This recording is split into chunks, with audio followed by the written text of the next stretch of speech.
Hola, nuestra lección número 9 es acerca de las preposiciones y conjunciones griegas, palabras que sirven para unir.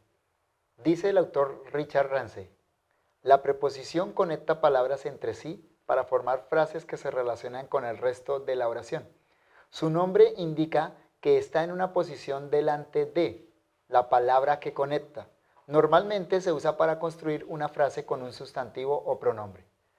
Como ya dijimos en la lección 4, el sustantivo griego, a diferencia del sustantivo español, no requiere de preposiciones para indicar su función en la oración. Esto significa que la presencia de una preposición en griego sirve para especificar el caso y no para definirlo. Con respecto a este asunto, dice el autor Guillermo Davis. Por ejemplo, nótese el uso de para en estas locuciones. Con el locativo, para to dulo, al lado del siervo. Con el ablativo, para tu dulo, de parte del siervo. Con el acusativo, para tinthalasan, por la orilla del mar, a lo largo del mar. Esto quiere decir que las preposiciones son importantes para ser más exactos en el significado de una frase dada. Tengamos en cuenta también que las preposiciones, aunque son invariables, su forma no cambia si tienen caso de acuerdo a la declinación del sustantivo que acompañan. Esto quiere decir que cuando encontremos una preposición, debemos observar el caso en el que se encuentra el sustantivo que acompaña, para que le demos el significado correspondiente de acuerdo a la información del léxico. Veamos algunos ejemplos de preposiciones y su uso. En, traducida en, se usa con el caso dativo e indica ubicación. Marcos capítulo 1, versículo 4. Johannes baptizon en Tierimo. Juan bautizaba en el desierto. Ec, traducida de o desde, se usa con el caso genitivo e indica procedencia. Apocalipsis capítulo 21, versículo 2.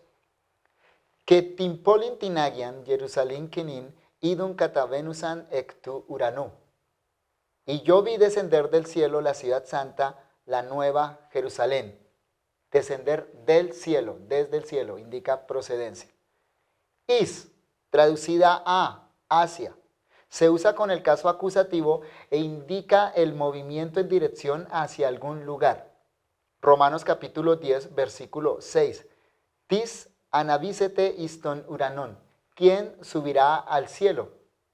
Peri significa acerca de cuando se usa en caso genitivo y alrededor de cuando se usa con caso acusativo. Romanos 1.3. Perituviu aftu, con el caso genitivo, acerca de su hijo. Y Lucas 17.2. Liciteli aftu y lithos milicos periquete periton tragilón aftu, con el caso acusativo. Mejor es amarrarle una piedra de molino alrededor de su cuello. Pros significa hacia cuando se usa con el caso acusativo, su uso más común en el Nuevo Testamento, pero también puede significar para cuando se usa con el genitivo o junto a, cerca de, cuando se usa con el dativo, usos más comunes fuera del Nuevo Testamento griego. Ejemplo, Juan capítulo 1, versículo 1, que o logos sin pros ton theon, y el verbo estaba cara a cara o hacia Dios. El léxico o diccionario nos da la traducción junto con el caso que requiere la preposición. Las preposiciones más comunes en el Nuevo Testamento son apo, con genitivo de, dia, con genitivo a través de, is, con acusativo hacia adentro, en, ec, con genitivo desde adentro hacia afuera, en, con dativo, en, epi, con genitivo encima de, peri, con acusativo alrededor de, pros, con acusativo hacia, hiper, con acusativo sobre, hipo, con acusativo debajo de. En la página 48 de su cuadernillo encuentran un gráfico explicativo del uso de las preposiciones griegas. Veamos algunas de ellas. Pros, indica movimiento hacia adentro. Is, indica también movimiento hacia adentro, pero desde una perspectiva interna. Apo, indica movimiento hacia afuera, con el genitivo. La preposición ec indica también movimiento de adentro hacia afuera, desde una perspectiva interna. Peri indica movimiento alrededor de. Hiper, sobre. Epi, encima de. En, dentro de o en. Y la preposición hipo significa debajo de. Finalmente, la preposición día señala un movimiento a través de. Después de haber visto las preposiciones, ahora vamos a hablar de las conjunciones. Las conjunciones son pequeñas palabras que unen elementos similares dentro de la oración, pero también sirven para unir oraciones, frases o cláusulas. Son muy importantes en la interpretación del texto griego, ya que marcan el progreso de la acción en la narración o el progreso de las ideas en la argumentación. Veamos algunos ejemplos. En Juan capítulo 1, versículo 1, tenemos 3 cláusulas que están coordinadas entre sí. La primera cláusula es enargí in o logos, la segunda cláusula es o logos in prostonteon y la tercera cláusula es theos in o logos. Recordemos que cláusula en un sentido gramatical, de acuerdo al diccionario de la Real Academia de la Lengua Española, es un conjunto de palabras que forman sentido completo, encierran una sola oración o varias íntimamente relacionadas entre sí. De manera que en Juan 1.1 tenemos 3 ideas completas que están coordinadas entre sí para transmitirnos una oración completa. ¿Cómo se coordinan estas 3 cláusulas en griego? Recordemos que tenemos 3 cláusulas en Juan capítulo 1, versículo 1. Las 3 cláusulas están coordinadas a través de la conjunción que aparece 2 veces en nuestro texto. La primera conjunción que une la cláusula 1 con la cláusula 2. La segunda conjunción que une la cláusula 2 con la cláusula 3. La idea completa entonces queda expresada en 3 cláusulas, pero en las 3 coordinadas. En el principio era el verbo, y el verbo era con Dios, y el verbo era Dios. En Filipenses capítulo 1, versículo 1, encontramos un ejemplo similar, pero que difiere en este detalle. En Juan 1.1 encontramos cláusulas coordinadas. Aquí encontramos sustantivos coordinados. Observemos.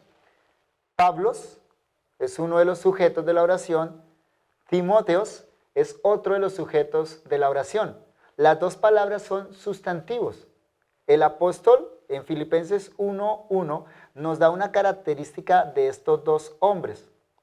Dice, Duli Christu Jesu, es decir, siervos de Cristo Jesús.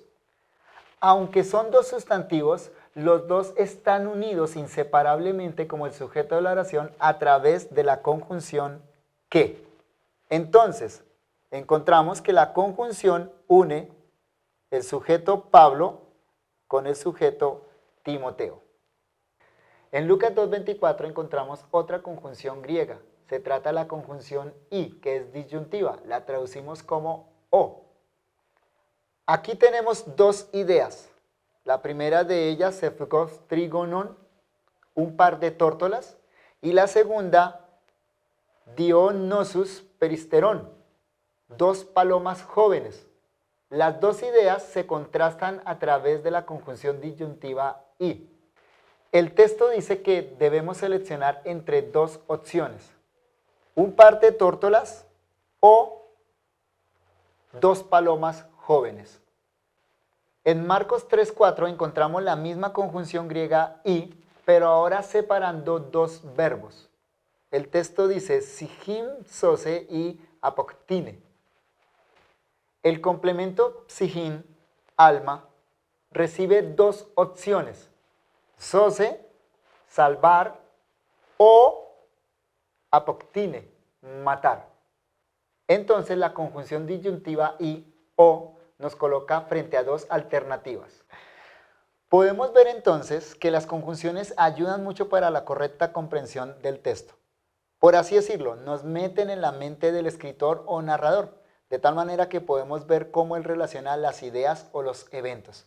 Cuando usted encuentre una conjunción en el texto griego, debe tomar el cuidado de relacionarla con los términos que une, como hicimos en los ejemplos anteriores. Algunas de las conjunciones griegas más usadas son gar, por qué, de, y, pero, ina, para qué, que, y, un, entonces, utos, así. Nuestro ejercicio consiste en traducir 3 oraciones griegas completas. Aquí hemos completado nuestro estudio de las categorías gramaticales en griego. Las próximas 2 lecciones tienen que ver con la estructura de la oración.